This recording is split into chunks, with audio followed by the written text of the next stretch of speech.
Oh, sabi mo hindi kasama sa akin. Mama mo agad. Oh, alam nyo dito ako? Ha? Alam nyo dito ako? Huwag ka magpakarga sa akin yung kapatid mo. Ayan oh. Oh.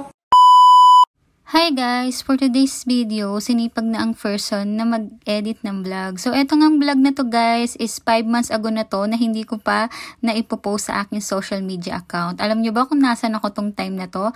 Eto yung pauwi pa lang ako ng Pilipinas guys. So, ongoing pa lang ako niya sa airport. At ayan na nga, napunta na tayo ngayon sa airport. Alam nyo ba guys na ang flight ko is 6 PM pa ng gabi pero alas 8 ng umaga nasa airport na ako. Nasa Taoyuan International Airport na ako. So, ayan nga guys, check-in na ako niyan at excited na akong umuwi sa Pilipinas. Ina-upload ko tong vlog na to guys kasi matagal na siyang nasa cellphone ko at ayoko mawala tong memories na to dahil dito nyo makikita kung ano yung naging reaction ni Ate JB at ni Kuya Gian nung ako'y umuwi sa Pinas. Ayan na nga guys, onboarding na tayo. Syempre fast forward na yan guys ha, naggabi na yan, nag-alas 6 na yan. So aakyat na nga ako guys papunta sa eroplano. Ay nako, nakakalungkot. Iiwan ko na ang Taiwan after 7 years kong nanirahan dito bilang OFW. At syempre, lagi kong kasama tong bulaklak na to. Pinaka-memorable sa akin tong bulaklak na to dahil ito yung bouquet ko nung kinasal kami ng aking asawa dito sa Taiwan. Kaya kahit saan ako mapunta, dadaling ko to pauwi ng Pilipinas dahil ang iniisip ko, gusto ko pa rin magpakasal ng church wedding soon kapag nakaluwag-luwag na kami. So, ayan na nga guys, naglalakad na ako papunta ng sakayan ng airplane guys. So, ayan, syempre, nire-reminisce ko muna yung Taiwan. Kailangan ko muna siyang titigan ng maayos kasi alam ko matagal na akong hindi ulit makakasakay sa eroplano guys. Kaya kailangan titigan ko siya ng maayos. Namnamin ko yung paglalakad dito sa airport ng Taoyuan International Airport kasi nga matatagalan ako or hindi na ako babalik ng Taiwan. Nasa option pero guys wala sa plano dahil since napakatagal ko na rin naman nag-abroad, gusto ko maging steady na ako sa Pinas kasama ng aking mga anak. So ayan nga guys, for the lakad ang person, mag-isa lang ako niyan ha. At tignan nyo nga guys, so papasok na ako ng eroplano niyan. Matutuwa kayo, 'di ba? Papasok pa lang ng eroplano, nagtatakbuhan na sila. So, kaming mga OFW before, ganyan kami ka-excited kapag gusto na namin makita yung aming pamilya. Alam nyo ba guys, tong sinakyan ko na to, hindi sa pagmamayabang ha, 20 lang kaming sakay niyan guys, pero napakalaking eroplano niyan. At yan nga guys, ang Starlux Airlines. So, hindi ko alam siya kasi hindi naman siya masyadong sikat, pero 20 katao lang talaga kami guys na sakay niyan. Nagulat nga ako eh.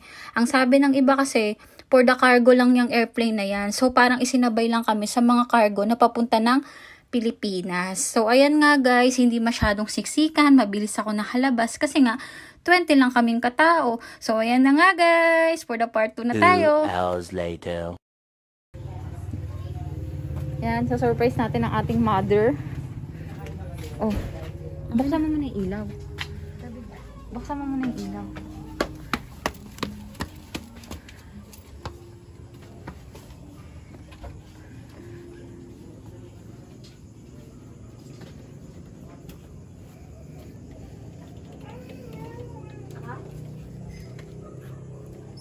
May kukunin ako.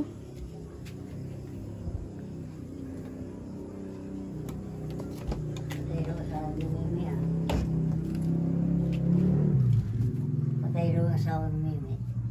Oo nga. Punta ka na. Sino yan? Kilala. Sino ako? Hindi ako kilala? Kilala na. Oo. Oh. Sino yan, Nay? Late reaction. Sinuroto. Di mo ako kilala Si Sinsin. Ah? Hindi. Sino ako? Ikaw. Sino ako? Hindi kita kilala eh. Oh. Sino ako? Hindi naman kita kilala eh. Hindi mo ako kilala. Si Ate Dak yan! Ikaw yan?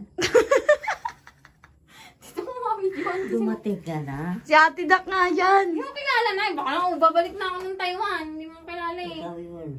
Hindi mo kilala. Kilala na kita kasi bumanda ka na eh. Ha? Well. Hindi mo kilala sila Chin-Chin. Bumanda ka. Ha? Ikaw yung nakarating dito. Hindi mo kilala na eh. Kilala na nga eh. Si Daka ka na nga eh. Hindi mo kilala Sino eh. nagsundo sa iyo? Tita. Si Milet? Oo. Ay, sana siya? Andun na Sa baba. Ang init naman. Hindi lang sinabi ng bigaw. Surprise nga eh. Surprise nga. Hindi ka naman na-surprise. Ako na-surprise. Hindi mo ako kilala. Kasi iba na mukha mo. Buntis kasi ako. Maganda ka na nga eh. Buntis ako. Oo nga, oo. Alam mo ba buntis ako? Oo. Alam niya daw eh. Nanay, ang liit mo na. Wala na, buti nga, inabot mo pa ako. Ay, siyempre naman. Sabi ko, Mm. uwi ako. Kumain ka na? Ha? Putik na chocolate na ubos na. Pwede mo na dito. Ayun, chocolate. Andun ang chocolate. Dami chocolate. Ang mama mo. Walang mama mo dito.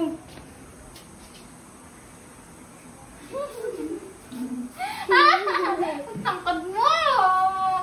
Oh, sabi mo hindi kasama sa akin. Mama mo agad Oh, alam nyo dito ako? Mm-mm. Ha? Alam nyo dito ako? Huwag ka magpakarga sa akin, yung kapatid mo. Ayan oh. Oh. Laki. Alam mo, ang ganda ang buhok ni JB. JB, dito ka! Yan. Ayaw mo kasi mama. Ba, sabi ko sa'yo, ang ganda ang buhok ni JB. Papaayos ko yan.